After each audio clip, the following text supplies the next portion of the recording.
Contexto histórico y religioso del Nuevo Testamento. El periodo intertestamentario.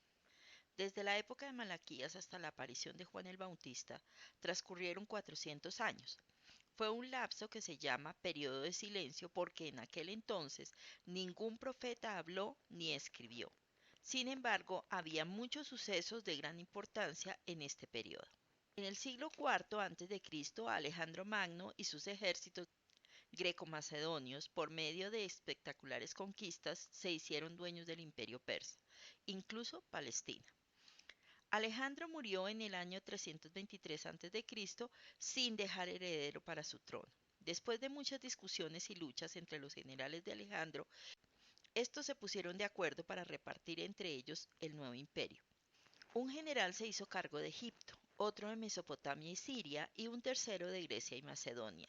Luego Palestina pasó por largos años de inestabilidad política. La dinastía de los Ptolomeos, fundada por uno de los generales de Alejandro, reinó en Egipto, mientras que los seleucidas, de origen semejante, se posesionaron de Siria.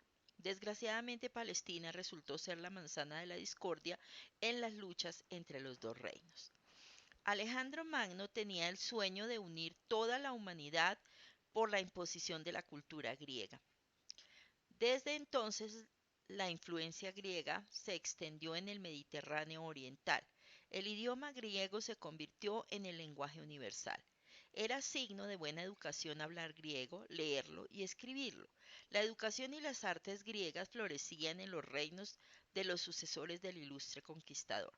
Además, los helenistas trataban de amalgamar y confundir las divinidades de diversos pueblos, política que presentaba una seria amenaza a la fe monoteísta de Israel.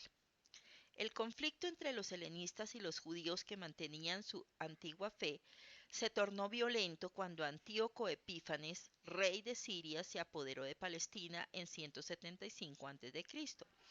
Este monarca, descrito en el libro de Daniel como un hombre despreciable, Daniel 11:21, aprobó una petición de los helenistas en Jerusalén en el sentido de que Jasón, líder de ellos, fuera nombrado sumo sacerdote.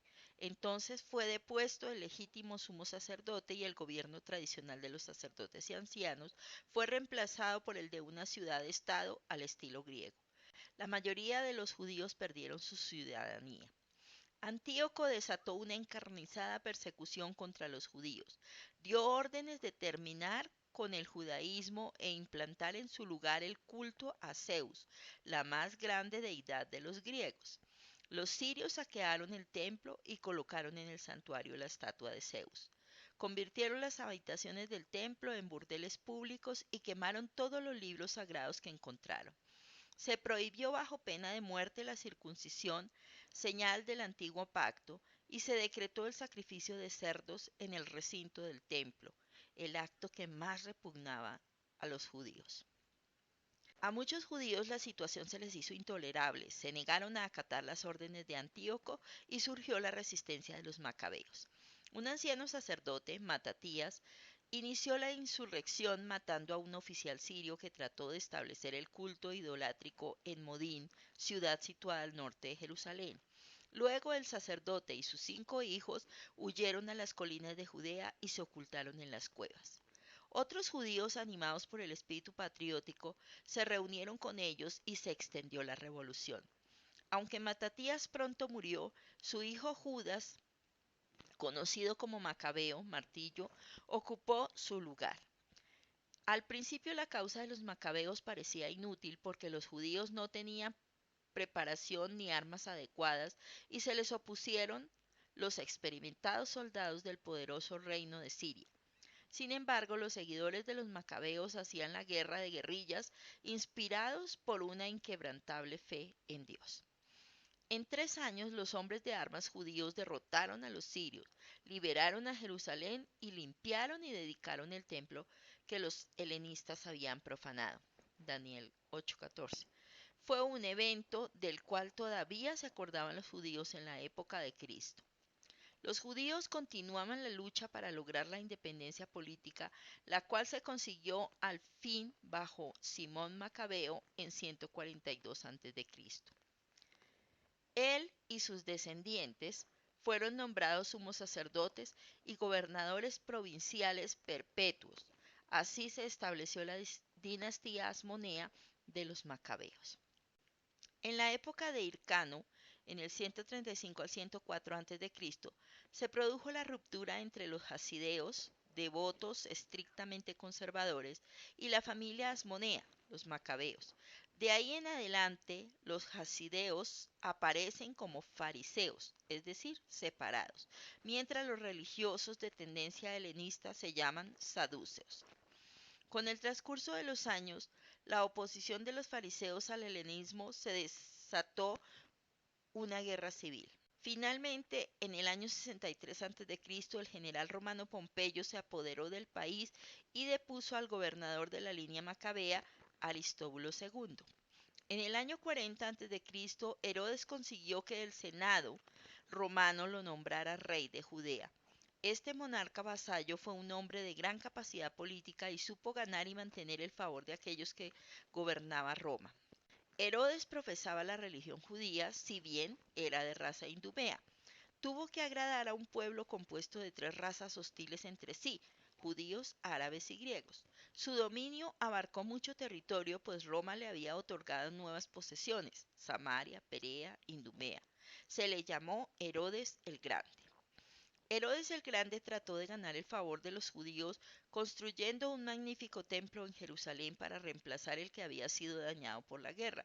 Sin embargo, a los judíos nunca les gustó Herodes porque lo consideraban un idumeo, enemigo tradicional de su raza y usurpador puesto por los odiados romanos.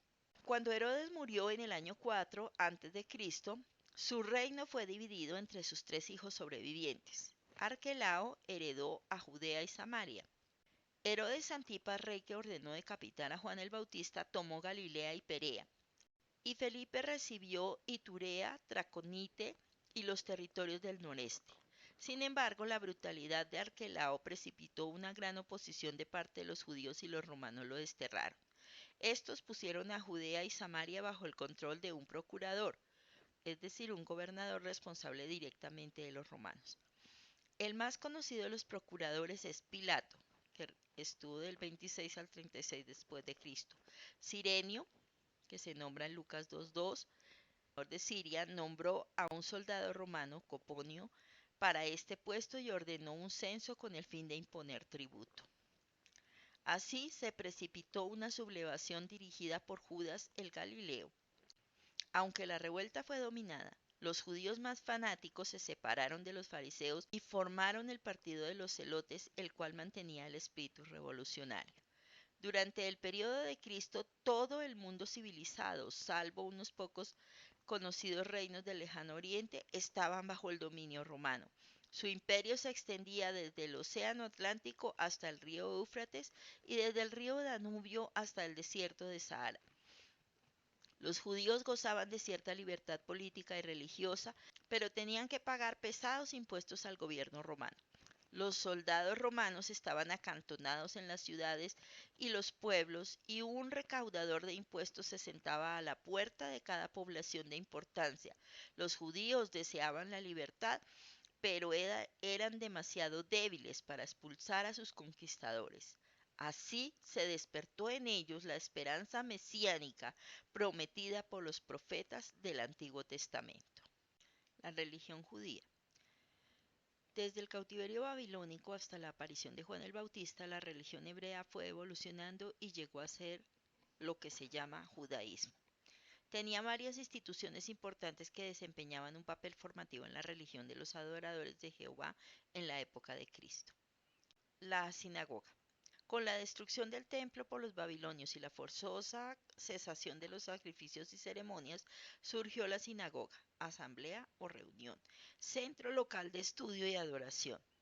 Donde quiera que se formara una comunidad judaica, se establecía una sinagoga. Estas tenían gran importancia para conservar la fe de los judíos en la dispersión. La sinagoga quedó tan firmemente establecida como institución que perduró hasta después de la restauración de los judíos en Palestina y de la reconstrucción del templo. En Palestina, la sinagoga servía también como escuela local, centro comunal y sede de gobierno local, pues los ancianos religiosos eran tanto las autoridades civiles como los custodios de la moralidad pública. La forma de gobierno era congregacionalista, la cual preparó el camino para el gobierno democrático de la Iglesia primitiva. La ley y las tradiciones orales. El cautiverio babilónico sirvió de dura disciplina para los judíos, pero ellos vieron cumplidas las predicciones de los profetas y emergieron con una fe más fuerte que nunca en la palabra escrita. En la época de la restauración, el 530 al 400 a.C., no había rey y la vida de los judíos giraba en torno de la ley, el sacerdocio y el templo. Los sacerdotes gobernaban el pueblo, se estudiaba intensamente las escrituras y los judíos llegaron a ser el pueblo del libro. Como resultado de los estudios, los sacerdotes y escribas prepararon un cuerpo cada vez más grande de interpretaciones de la ley y de reglas basadas en ella. Este cuerpo o código se llama el Mishnat, ley oral, o las tradiciones de los ancianos. Sus reglas pasaron a ser tan obligatorias como la ley misma, aunque a menudo no reflejaban la intención divina. Se prescribieron múltiples reglas exactas para cada ocasión. Por ejemplo, se prohibían 30 actividades en el día sábado, entre ellas recoger espigas y restregar el grano con las manos o caminar más de 900 metros. El templo. Herodes el Grande reemplazó con un suntuoso templo el sencillo edificio construido por los judíos en la restauración en el siglo IV a.C. Así procuró congraciarse con sus súbditos. Se empezó a construir el templo en el año 20 a.C., pero las grandes murallas dobles y los patios exteriores no se completaron hasta el año 62 o 64 después de Cristo. Se construyó en mármol blanco cubierto en gran parte de oro, en el que se reflejaba la luz del sol, convirtiéndolo en un objeto deslumbrante. El templo mismo seguía la estructura básica del edificio de Salomón, pero era mucho más grande. Además, en las explanadas en torno del templo se incluían tres atrios. El primero, el atrio de los gentiles, quedaba separado del atrio exterior por un borde de piedra. Se permitía que todo el mundo entrara a él y a veces se usaba como mercado. Más allá ningún gentil podía pasar so pena de muerte. El atrio interior se dividía en dos partes, el atrio de las mujeres y el atrio de los israelitas. El santuario estaba rodeado por el atrio de los sacerdotes. El atrio de los gentiles contaba con dos hermosos pórticos llamados Pórtico de Salomón y Pórtico Real, respectivamente. Los soldados romanos vigilaban el área del templo, tarea hecha posible porque su fortaleza Antonia dominaba el área. Sin embargo, los judíos tenían su propia guardia que patrullaba el templo de día y de noche. Lucas 22:52 y Hechos 4:1. Los sacerdotes y los levitas seguían celebrando el antiguo ritual de sacrificios y ceremonias, los cuales habían degenerado en formalismos carentes de piedad. Tanto se veneraba el templo que se consideraba como blasfemia toda enseñanza en el sentido de que el templo y su culto eran transitorios. En la toma de Jerusalén en el 70 después de Cristo, los romanos demolieron el templo de Herodes y así se cumplió la profecía hecha por Cristo 40 años antes. Mateo 24, 1 y 2. Las sectas y partidos del judaísmo. Al igual que otros pueblos, los judíos tendían a formar sectas religiosas y partidos políticos. Los grupos más importantes son los siguientes. Los fariseos. Parece que recibieron su nombre del hebreo perusim, que significa separados, como un apodo sarcástico. Fueron la secta más grande de mayor influencia en la época del Nuevo Testamento y solo ellos sobrevivieron como secta a la destrucción del Templo de Jerusalén en el año 70 después de Cristo. Basaban su doctrina en todos los libros del Antiguo Testamento y creían en espíritus buenos y malos, la inmortalidad del alma y la resurrección corporal. Sin embargo, los fariseos atribuían gran importancia a la ley oral, deleitándose en obedecer sus innumerables reglas. Cumplían, cumplían la letra de la ley, pero a menudo violaban su espíritu y carecían de verdadera justicia, misericordia y fe. La mayoría de los escribas pertenecían a este partido. No todos los fariseos eran hipócritas, pues se encontraban en sus filas hombres tales como Nicodemo, José de Arimatea, Saulo de Tarso. Los fariseos no se metían con la política y se acomodaban al dominio romano. Los saduceos. Según la tradición, los saduceos tomaron su nombre de Sadoc, sumo sacerdote de la época de Salomón y David. Eran menos numerosos que los fariseos, pero ejercían el poder político bajo el gobierno de la dinastía de Herodes. Eran en su mayor parte los aristócratas de Jerusalén y los ricos terratenientes. En cuanto a sus doctrinas, solo aceptaban los 5 libros de Moisés y rechazaban la ley oral en que se apoyaban los fariseos. Como racionalistas, negaban las doctrinas de la inmortalidad del alma, de la resurrección y de la existencia de los ángeles y demonios. Su religión era poco más que una ética fría. Fue un sumo sacerdote saduceo quien condenó a Jesús, y los saduceos fueron los primeros en perseguir a la iglesia primitiva. Los miembros de esta secta estaban abiertos a la cultura helénica y eran oportunistas, aliándose con la facción dominante para conservar su prestigio e influencia. Asimismo, estaban contentos con el status quo y deseosos de fraternizar con los romanos. Como se concentraban en la interpretación de las leyes rituales referentes al culto, perdieron su razón de ser cuando los romanos destruyeron el templo en el 70. Así dejaron de existir como secta religiosa. Los esenios. Aunque la doctrina de los esenios no se diferenciaba mucho de la de los fariseos, su manera de vivir era muy diferente. Formaban comunidades aisladas de la sociedad y se sometían a una estricta disciplina monástica. Llevaban una vida ascética. Muchos se abstenían aún del matrimonio. Tenían la propiedad en común y dedicaban mucho de su tiempo al estudio e interpretación de las escrituras. Según su doctrina, la humanidad se divide en dos categorías, hijos de luz e hijos de las tinieblas. En el futuro, los hijos de la luz saldrían victoriosos con el resultado de que gobernarían el mundo. Los esenios esperaban la venida del Mesías profeta como Moisés, de un Mesías rey y de un Mesías sacerdote. El Mesías rey los conduciría al triunfo sobre las fuerzas del mal. Aunque no se puede identificar a ciencia cierta, la comunidad de Qumran aunque no se puede identificar a ciencia cierta la comunidad de Qumran con la Esenia, al menos era muy parecida a ella. Todavía existen ruinas de un monasterio en el estéril desierto que está junto a la costa del Mar Muerto. Algunos estudiosos de la Biblia sugieren que Juan el Bautista y Jesús mismo eran esenios, teoría que carece de fundamento. Además, Juan el Bautista no trató de sacar al pueblo del judaísmo ni de formar comunidades monásticas, sino que quiso preparar a las masas para la venida del Mesías. Los celotes. Estos constituían un grupo político más que una secta religiosa. Querían liberar a Palestina por las armas. Este partido revolucionario persuadió finalmente a los judíos a sublevarse contra los romanos, lo cual condujo a la destrucción de Jerusalén en el año 70. Simón Pedro, uno de los discípulos de Jesús, pertenecía a este partido. La esperanza mesiánica. Los grandes profetas hebreos habían predicho que Dios inauguraría una edad dorada en la cual Israel disfrutaría de paz, prosperidad y dominio sobre la tierra. Se levantaría un gran rey, el hijo de David, cuya misión sería darles la victoria y llevarlos a la gloria. Estas profecías y la dura opresión romana alimentaban la esperanza mesiánica entre los judíos, esperanza que se llamaba la consolación de Israel o la redención. Lucas 2, 25 y 38.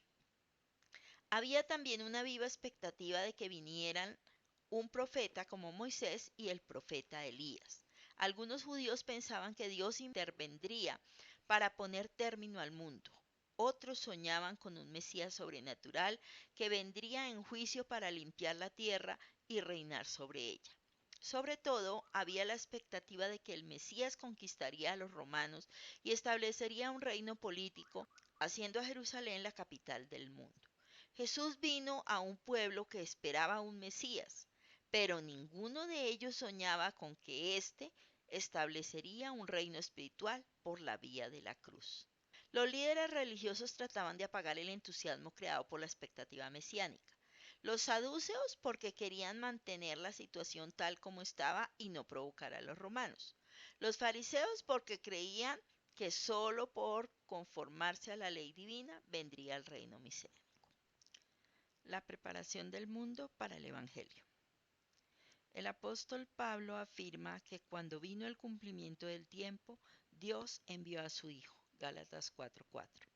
No fue por accidente que Jesús vino en el momento preciso cuando las condiciones favorecían más la rápida divulgación del Evangelio.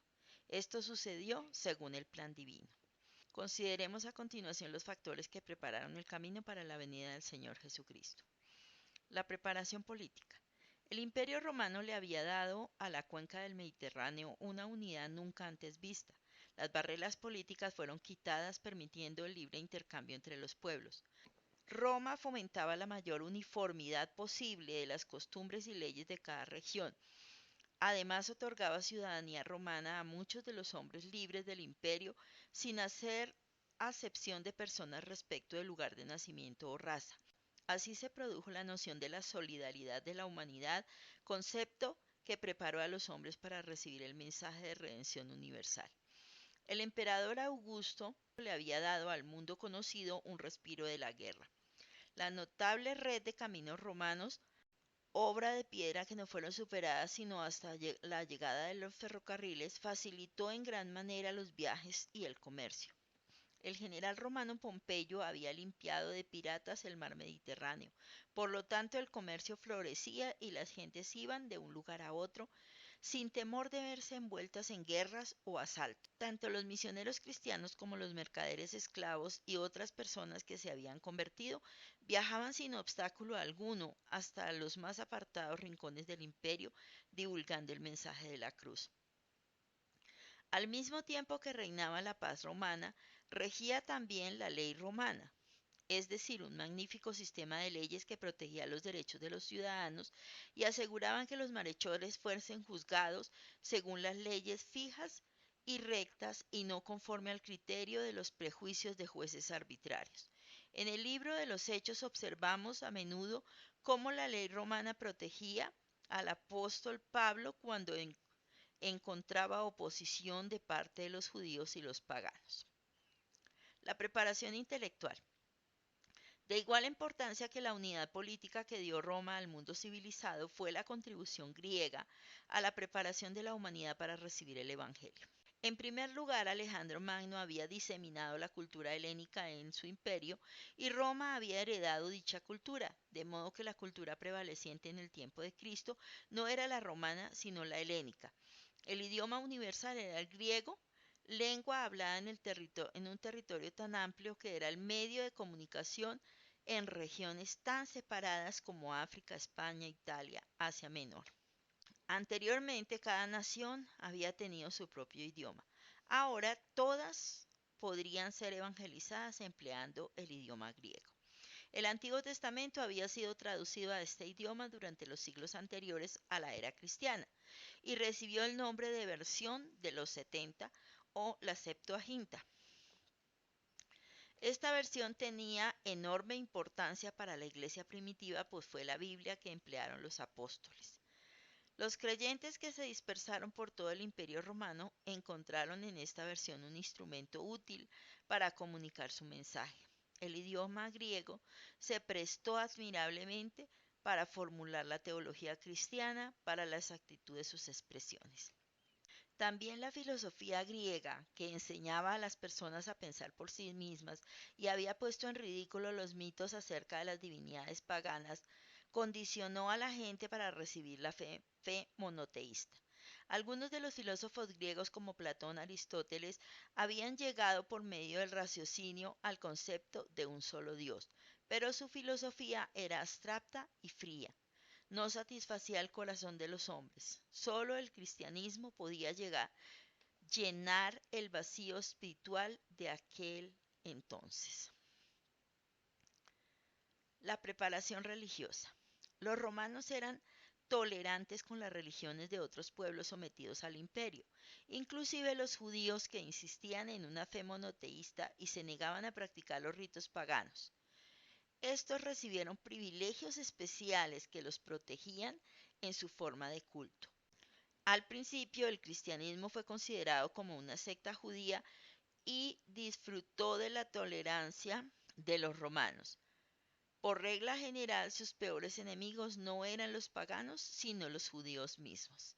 Mientras que los filósofos griegos prepararon negativamente a la gente para recibir el cristianismo, los judíos de la dispersión la prepararon positivamente. En todas las ciudades de importancia del Imperio Romano se encontraban judíos con sus sinagogas. Habían sembrado la doctrina monoteísta y un sistema de ética no igualado en el mundo pagano. Muchos paganos desilusionados con las absurdas leyendas de su religión y con la degenerada moralidad del paganismo anhelaban una fe digna de ser creída y un sistema elevado de valores. Por eso se convirtieron al judaísmo. También los judíos de la dispersión habían diseminado la esperanza mesiánica. No es de extrañar que el apóstol Pablo predicara el Evangelio primero en las sinagogas. Allí encontró fértil terreno para sembrar la semilla del cristianismo. La preparación social. Se ha dicho acertadamente que la mayoría de los cristianos de la iglesia primitiva fueron sacados de la clase obrera de las ciudades, los desposeídos, los esclavos y los libertos. Véase Primera de Corintios 1, Santiago 2. Había millones de esclavos y desposeídos en el Imperio Romano, pues este fue un sistema que desarraigó a muchas personas de sus hogares para servir como siervos a sus nuevos amos, los romanos. La condición miserable de esa gente llevó a muchos de ellos a buscar seguridad y hermandad en la fe de Jesucristo. Desprovistos de las cosas de este mundo, encontraron consuelo en la esperanza del porvenir celestial y de la dignidad de ser hijos de Dios. Así las condiciones sociales de aquel entonces contribuyeron a la preparación del mundo para el advenimiento de Cristo. Jesucristo llegó al mundo cuando las condiciones eran más propicias para recibir su mensaje y para extender su iglesia en la tierra. Al llegar la plenitud de los tiempos, envió Dios a su Hijo, nacido de mujer. Gálatas 4:4.